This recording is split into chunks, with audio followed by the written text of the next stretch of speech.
And now we're going to the continent of Africa this Yeah. time around. Say hello to Miss Earth Mauritius 2023. Hi, Hateefa, everyone. welcome. Hi.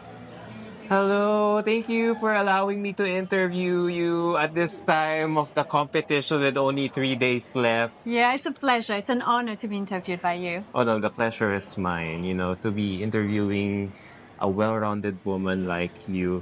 First of all, I would like to congratulate you. You've been holding your own against all the other delegates in this competition. The first time I noticed you was your swimsuit photo, Oh, thank where, you. you were so high Ah, fashion with that look. I thought you were a Miss Venezuela, a Latina candidate, just because of how you look, and I vlog about it. You look like a yeah, Latina I saw. for a moment, and then I realized, oh, she's Miss Mauritius. It was a great, so wow, great styling you had Thank there. you. Thank you so much. Yeah, because I really wanted to show the African vibes a bit. That's why I brought those specific accessories, because it's African accessories. So Yeah. did you? So the whole look during that swimsuit Yes. photo, it was Yeah, you it's my who styling. did Yeah. everything. Wow, you're Yeah. stylish too. Yeah, oh, not really, but it was like I chose the accessories and my swimsuit, and I told them like how to do my makeup and hair. Yeah, so But keep it up. the makeup artist was really good, and the hairstylist too, really good. I love them. So their Really, makeup suits you well. yes, they Have you are. tried asking them to teach you how to apply the Vietnamese kind of makeup?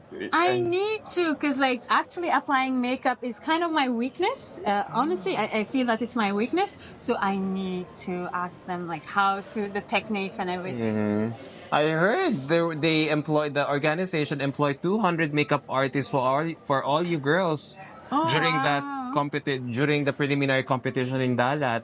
Yeah, because we had like two. Because I had someone doing my hair and had someone doing Uh-huh. my makeup. So yeah, it makes sense. Yeah. So with only 3 days left, how do you feel right now? I'm so excited. I feel so excited and I'm so grateful. The main feeling that's coming to me right now is grateful. And for example, this morning when I woke up, I was like, Hateefa, there's only 3 days left. Make the most out of it. Like just be in the moment. Because at times, when things are happening, you're stressed. You're not in the moment. You're thinking about the future. You're thinking about like what's gonna happen. You're stressing about the final. I was like, no, I'm not gonna do that. I'm just gonna be in the moment, and it's working for me. I'm happy. I'm excited, and I'm grateful to be here in Vietnam and to be representing my country because it's the first time I'm doing that, and it's such an honor to be representing a whole nation, even if we are a small island. It's an honor for me. So you're not nervous right No. now? Wow. No, I was nervous for the preliminary competition, but then after that, I was like, nervousness is not gonna help me. It's not gonna do anything good for me. I was like, I need to enjoy the moment. And I remember when I got on the stage for the national costume, I felt so much pride and I was grateful that I even felt tears in my eyes because I was so happy to be on the stage, to be finally on an international stage and to represent Mauritius. Yeah, I loved it. I can only imagine. So, what made you choose Miss Earth as your first international pageant? So because of the cause, I actually did Miss Eco before in Mauritius. I did Miss Eco in 2020. I won in Mauritius, but I could not go to the international pageant. Because of COVID. Yes. I had lockdown and we didn't have like airplanes. So yeah. So this is so your participation here in Miss Earth is some sort of an unfinished business for you. Exactly. That's why I think I feel that feeling of gratefulness so much because like in 2020 I had a year before that I needed to go to the international pageant in Egypt, so I prepared for a year. But then it didn't happen because just a few days before I had to go to Egypt, we had lockdown. So I was just like so sad. It was really unfinished business. So you already what you want out of joining pageantry because you're only joining pageants that have something to do with environmental Exactly. Yes. causes. Yeah. Yeah. Yeah. So Now that you're here in Miss Earth, how has it been like for you in terms of your expectations? It's one of the biggest pageants. It's amazing. Like it's my first international pageant, and I think it's really good. And I really respect what they are fighting for. I really respect what they are doing. So I'm really happy to be here. Because I'm just going to tell you a bit about my like why I chose this Miss Earth in particular and eco back then. I grew up surrounded by farm animals and nature, so we had a very big yard, and my mom was looking after farm animals. So when we had sick chickens, she would give them to me, and I would look after them. And I would run around the garden, like pick up fruits. Everything was in the garden, and we have a greenhouse currently at home. So everything is fresh. Everything were very people at my place, at my Yeah. family. So I really have that connection with nature. And since I have that connection, I always want to protect it because when you have a connection with something, you love it. And if you love something, you're going to do anything to protect it. And I think currently this is what we are missing. This is the missing link to, in order to protect the planet. That's why my advocacy today is reconnecting with nature. Make people have that connection, that deep natural bond, because we're supposed to have a natural bond with nature. But we're so much into the comfort zone right now, into modernization, into technology. And I'm also a software engineer, so I'm also into technology, but I also have that bond. So I think I can like kind of bridge the gap and make people be comfortable into modernization on their phones, but still have that connection with nature. So that's what I'm fighting for today. Which is a relevant advocacy because nowadays, I feel like people have taken for granted what their role and responsibility when it comes to taking our Yes. environment. The Yeah. reason why climate change is a huge problem, not just in our respective countries but around the world, is because Yeah.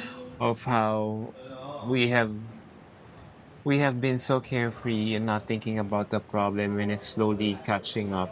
Yeah. Yeah, and affecting our daily lives. In our country, 20 typhoons come in annually Oh my because God. we're on the path of the typhoons because Yeah. of our geographic location in the Pacific Yeah. Ocean.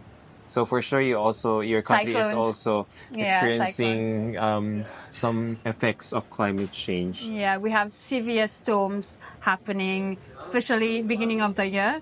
It's very strong now. So when you talk about reconnecting with nature, we're talking about the basics, the Exactly. simple steps of how one could reconnect. So what do you think should one go about? Where do people begin in reconnecting with nature? I believe it's very simple. People should start with, like, for example, going hiking, walking in nature. It just start walking barefoot on the soil. It just gives you a different feeling. Hugging a tree, because for example, I do that personally. I do that when I'm stressed. Because during COVID, for example, I was working from home because I'm a software engineer, so I'm always on my computer. And 8, 9 hours on a computer can really be stressful for the human body. So I would go out and walk on the soil barefoot, and I would hug a tree because it just gives you peace, and you feel that connection with Mother Nature because she's so peaceful. She keeps on giving, but we as human beings, we are so greedy that we keep taking and we don't give anything back. So my suggestion would start small. Just walk in your garden. If you don't have a garden, go out, go hiking, go on a mountain, go into like the garden, the public gardens that we have. It's very simple. Or just do gardening at your place. Just like be somewhere where there's tree, there's flowers, there's like freshness of nature. Yeah, Yeah. that would be my suggestion. And as I think about it, I just realized how reconnecting with nature can improve one's mental health. Exactly. I think that could Yes. be the biggest come on when it comes to talking about it, no? Yeah. Especially how stressed we are in today's fast-paced world. I do agree, 100%. Because I personally do it, and I want to share that to people. That's why I really want to talk about my advocacy, talk about my experience, because I experienced it firsthand before just telling people what to do. Because I've been through it. I know it's good for my soul. I know it's good for the for planet Earth. Because when you have that connection, you're gonna take care of it. You're not gonna like throw litters everywhere. You're going to take care of the planet, and we need that. You take care of the planet, and you're taking care of yourself. Yeah, there's something about you know, connecting with nature that is so good to our soul. Remember, when we see, when how is it when when we watch celebrities, especially if they're in the middle of a controversy, they'll suddenly be out of the limelight, and they'll say, "Oh, they're in this place, they're in this faraway place, recharging, getting away from the Yeah. limelight, and they're in this very, they're in this very secluded place." And usually, Yes. when we ask them where they went, it would usually be so far away, something to do with nature, for them to heal themselves vis-a-vis. Exactly. Yeah, so I'm seeing the benefits. Yeah, slowly Yeah. seeing the benefits, not just, trying to be, well, how, how it is when, trying uh, to project an image that, okay, I'm going to a certain place because, I'm stressed. Yeah. But yeah, but subliminally, there's a hidden effect to it. You're connecting with Mother Nature. Exactly. Yes. That's exactly what I want to share. That's because people don't see it because they are so onto their phones. They are so into like being into the comfort of the house that they don't think about anything else. They don't think that being in nature can actually be good for you. They just think, okay, I'm in my house. I'm going to watch TV. I'm going to eat inside the house because we are nowadays people are staying more in the house than going out. Yeah. Yeah. So thank you for reminding us about nature, about the benefits of, reconnecting with Mother Earth. So thank you so much. We Yeah. should see, sometimes we just have to go back to the basics Exactly. Back in to the solving a basics. problem, Yeah. life's problem. Yeah. It could be a wonderful life hack if you think about Yeah, it. Yeah. absolutely. Yeah. You don't have to pay anything for it. Yeah. It's a practical life hack. Now that I think Exactly. about it. Exactly. Yes. So thank you so much for sharing your wisdom about Thank our you. environment. Thank you so much, Hateefa. Thank So you. there you go, guys. I hope you learn again something new from our guest delegates. Stay tuned for more interviews right here on my channel. God bless you guys. Thank you. Bye Bye. bye.